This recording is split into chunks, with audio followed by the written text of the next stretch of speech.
Thank you all very much. First, I have to tell you, it is really an honor and a privilege and a real pleasure to be here tonight. I came in and a lot of people were coming through, and I'm like, oh hi.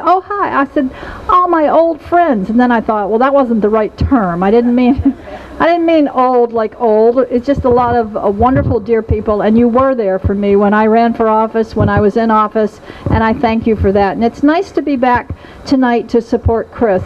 And I don't know if he's still here, and I won't call him out completely by name, but I had one of the reporters ask me earlier, why was I supporting Chris? Why, you're retired now, you don't really have to get involved in politics if you don't want to. I told him that I actually I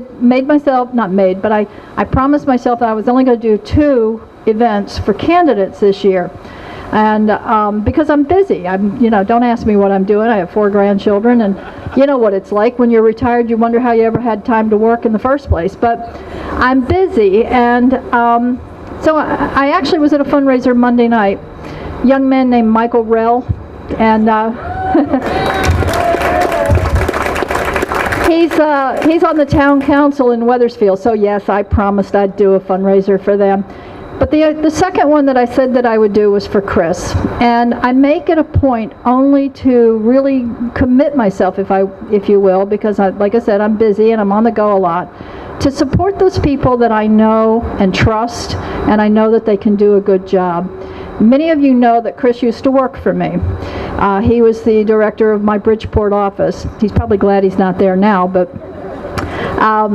in Bridgeport, when you are heading up that office, you have a lot of responsibility. And I have seen firsthand not only the work that this young man can do, but also his work ethic. I know his mother and his 2 mothers who have sons, in office. We've talked about this, and of course we're both very proud. But I also know that, like any mother, she's going to keep that thumb right there at him. And she's going to say, this is how you are supposed to behave, and this is what you will do. But she doesn't have to worry, because Chris is the kind of guy that understands what needs to be done. And not because his parents were involved in politics, but because he is a good guy. I said again to this reporter, you don't need someone who's going to badmouth your opponent. There's no reason for us to do that, and I think all of you would agree. We don't need to call somebody by name. Civility is so sorely lacking in so many ways. It's great to have somebody who sticks to the issues and talks about what he wants to do in this town. And again, the nice thing is he's not making promises he can't keep. He's not standing up saying, I will lower your tax, I will do this, I will do that.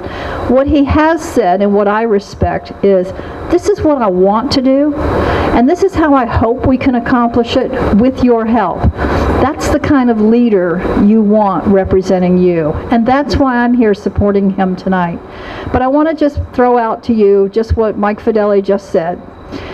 We need every single vote, and you need to get your friends and neighbors to the poll. And the best form of advertising is word of mouth. So when you're at the gas station pumping gas, or when you're at the local deli getting your lunch meat, or whatever it happens to be, talk up the candidates. Talk about Chris, talk about Lori, talk about what you see them accomplishing in town. Because the person will listen to you and say, well, I hadn't really thought about it, I haven't been paying attention. Yeah, I saw the lawn signs out, but you really like them? You really think they can do a good job? And if you answer yes, you've got that person thinking right now that maybe I should vote for them too. I'm not going to repeat everything you've already heard, but your vote is so important, and getting other people to the polls is equally important. So I wish you lots of luck, Chris, in this election. I can't even offer you a job back in Bridgeport. Don't want that. And you don't want it anyway. But you have a lot of talent and a lot of good work ahead of you, and I wish you all the best. Thank you.